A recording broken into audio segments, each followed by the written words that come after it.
Have you ever really truly stopped to think about how you see the world?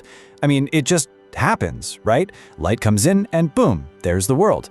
But what's actually going on under the hood is an absolutely incredible journey. So today, we're going to follow that journey, from a single particle of light all the way up to the complex thoughts you're having this very second. So let's start with a really basic question. Do you see with your eyes or do you see with your brain? Now, the obvious answer is, duh, with my eyes. But what if I told you that's only half the story?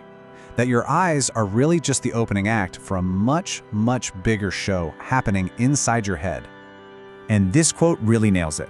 Get this, you can have a full-on, vivid visual experience with absolutely zero input from your eyes. I mean, just think about dreaming. When you're dreaming, you're seeing things, right? You're in places, you see people, but your eyes are closed. That entire world is being built from scratch purely by your brain. Okay, so to really get how this works, we've got to start at the beginning. Let's talk about the eye. And the best way to think about your eye is like a really, really advanced camera. It's not there to take the picture. It's there to capture the raw data that feeds the supercomputer between your ears. And here is the first, most crucial piece of that camera. Way at the back of your eye, you've got this layer called the retina. Now, if you remember old school cameras, the retina is basically the film. It's the surface where light makes its first real impact, and its whole job is to turn that light into a language the brain can actually use: electricity. So here's how that happens. In a nutshell, a tiny little particle of light, a photon, zips into your eye. It smacks into these special cells called photoreceptors. And then those cells do something that is just magic. They absorb that light energy and turn it into a tiny electrical spark. That spark then gets passed off to what are basically high-speed data cables called ganglion cells that shoot the signal straight to your brain. But here is where it gets really cool. Your retina isn't just passively catching light. No. It's doing some incredibly complex processing right there on the spot, before the signal even leaves your eye. It's not just a camera sensor, it's a smart sensor. So on that film, you've got two main kinds of light sensors. You've got your cones. These are your color specialists. We have 3 different types, and our brain mixes their signals together to create the millions of colors we see. And then you have the rods. The rods are your night vision specialists. They are unbelievably sensitive, letting you find your way around on a dark, moonless night. Okay, so we've got color, we've got night vision, pretty much covers seeing, right? Well, not quite, because it turns out there is another, totally separate light-detecting system in your eye. A really peculiar one that has absolutely nothing to do with creating the images you see. And this is it, the melanopsin system. Its job isn't to see a tree or a face. Its only job is to ask one simple question: how bright is it out here? It's like a light meter for your body, and it uses that one piece of information to set your internal 24-hour clock, your circadian rhythm. And this matters a lot. This system is why you feel awake when the sun is out.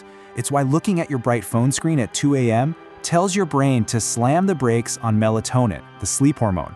And fascinatingly, it's why some people who are completely blind can have terrible insomnia.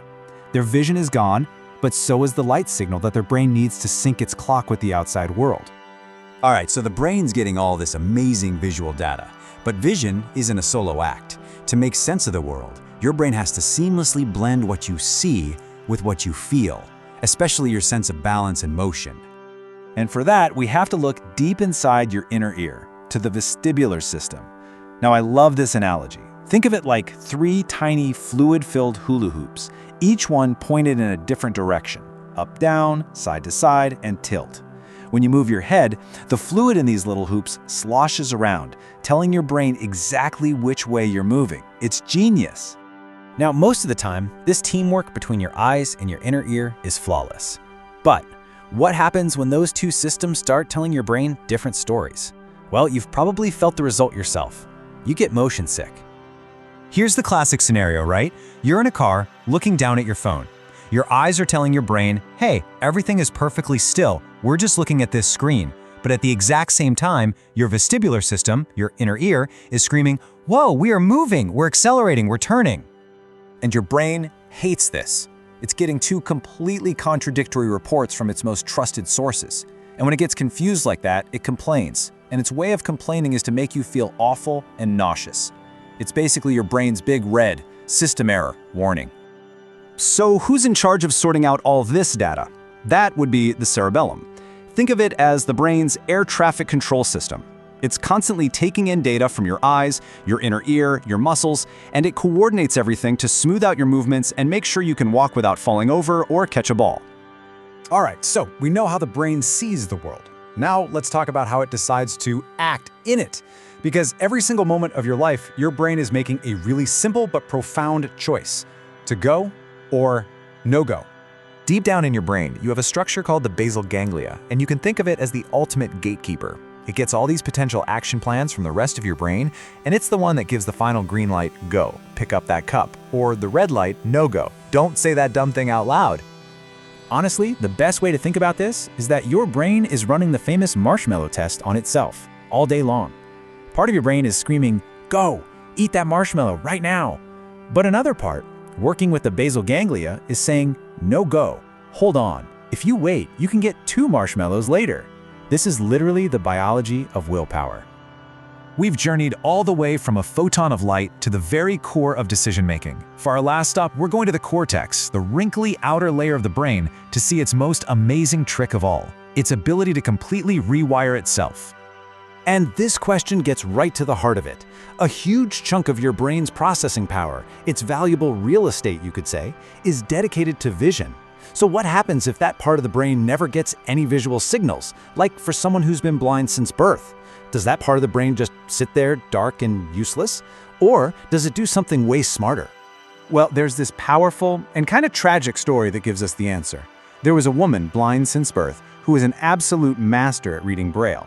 Then one day she had a stroke, and the doctors told her the good news was that the damage was in her visual cortex, a part of the brain they figured she wasn't using anyway.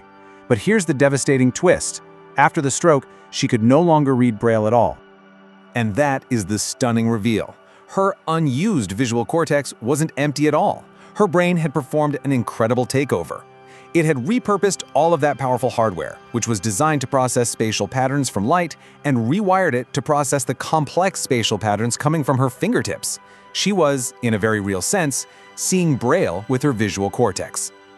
And that leaves us with this one final, really powerful thought. The wiring of your brain is not set in stone. It is amazingly, profoundly adaptable. It can literally reassign its most valuable resources to whatever new task you give it. So the question to leave you with is, if your brain can do that, what new skill could you be teaching it to do right now?